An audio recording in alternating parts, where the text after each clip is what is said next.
সম্মানিত ভিউয়ার্স, আসসালামু আলাইকুম। আজ আবার হাজির হয়ে গেলাম নতুন আরও একটি ভিডিও নিয়ে। দেখেন, বরাবর তো বলে থাকি এই প্রোডাক্টগুলো অনেকে না জেনে অর্ডার করে থাকেন বিভিন্ন পেজ থেকে। ভাই 2 টাকা কমের জন্য অনেকে অর্ডার করেন। দয়া করে নকল প্রোডাক্ট থেকে সাবধানে থাকবেন। যেখান থেকে অর্ডার করবেন বলবেন বিশ্বাস করলাম আপনার কাছে, এটা আপনার ব্যক্তিগত ব্যাপার। আপনি আমাকে নকল দিলে বা খারাপ প্রোডাক্ট দিলে আপনি ঠেকা থাকবেন, এইভাবে ঠেকাই দিবেন। আর যাই হোক, ওই ধরনের কথা না যেয়ে আমি আমার প্রোডাক্টের সম্পর্কে বলি। এটা অরিজিনাল সিলিকনের এবং কি আপনার লক সিস্টেম। এটা অরিজিনাল চাইনিজ প্রোডাক্ট। আর একটা জিনিস কি ভাই, ব্যবসা তো হবে একদিনের জন্য না। যদি আপনি আমার কাছ থেকে নিয়ে যদি আপনি ভালো রেজাল্ট পান, আপনার দ্বারা 2-1 জন জানলে তারাও নিতে আগ্রহ করবে। আর আমি এটা বিভিন্ন সারা বাংলাদেশে এটা হোম ডেলিভারি দিয়ে দিচ্ছি, কোথাও যেতে হবে না, ঠিকানা দিলে আমরা পাঠিয়ে দিব। আর এটা হচ্ছে আপনি মিনিমাম আপনি 1.5 থেকে 2 বছর ব্যবহার করতে পারবেন। অনেকে চাওয়াবাজি করে ভাই অনেক বছর ব্যবহার করতে পারবেন, এটা সেটা না ভাই। যতটুকু বলবো ততটুকু হইব, প্রয়োজনে এর থেকে বেশি ব্যবহার করতে পারবেন, কিন্তু এর থেকে কম হবে না।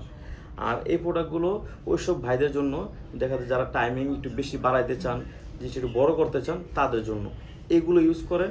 আপনি নিরাপদ থাকবেন, আপনার পার্টনার নিরাপদ থাকবে। বাজারে ওয়ান টাইম যে প্রোডাক্টগুলো আছে ডাক্তার ফার্মেসি থেকে, ওইগুলো কাজ করার সময় দেখা যায় উত্তেজনাবশত আপনার ছিঁড়ে যেতে পারে, ফাইটা যেতে পারে, একটা সমস্যা হইতে পারে। এটা ব্যবহার করলে ছিঁড়ে যাওয়া ফেটে যাওয়ার কোনো ভয় থাকবে না। এখান থেকে আপনার টুনটুনি ঢুকাবেন, এখান থেকে আপনার অন্ডকোষ দুটো বের করে দেবেন, তাহলে লক হয়ে যাবে। আর যাদের একেবারে দাঁড়ায় না, যাদের বয়স হয়েছে অনেক, হ্যাঁ, বা ডায়াবেটিস হয়েছে, তাদের জন্য হচ্ছে এই বেলটা। এটা 2টা কালার হয়, এটা একটু শক্ত বেশি, এটা একটু শক্ত একটু কম, এতটুকুই। আর এগুলো আপনার অরিজিনাল প্রোডাক্ট। ইনশাল্লাহ আমি চেষ্টা করবো আপনাকে অবশ্যই অরিজিনাল প্রোডাক্টটা দেওয়ার জন্য। যেগুলো দেখছেন এগুলোই দিব, অরিজিনালটাই দিব। আর ভিডিও আজ এই পর্যন্তই। বিস্তারিত জানতে গেলে অবশ্যই আমার স্ক্রিন দিয়ে নাম্বার যোগাযোগ করবেন। ভালো থাকবেন, ধন্যবাদ।